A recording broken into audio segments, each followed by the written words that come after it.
கடவுள் யார் அப்படின்னா 3 தன்மை உள்ளவரை தான் நாம் கடவுள்னு சொல்றோம். ஒன்று கடவுள் அன்பானவர், 2வது நீதியானவர், 3வது பரிசுத்தமானவர். கடவுளை தவிர அன்பானவர்கள் இந்த உலகத்தில் யாரும் இல்லை.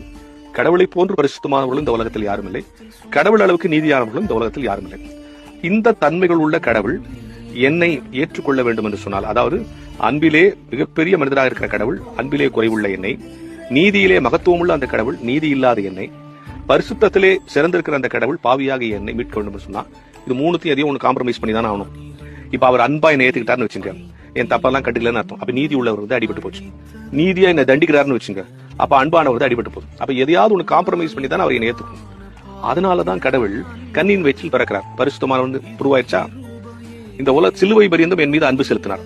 அன்பானவர் முடிவாயிடுச்சா, என் பாவத்துக்கான தண்டனை அவர் ஏத்துட்டார். நீதியானவர் முடிவாச்சா, இந்த 3ஐயும் இழக்காமல் என்னை மீட்பதற்கான முயற்சி தான் இது என்பதை நாம் தெளிவாக புரிந்து கொள்ள வேண்டும்.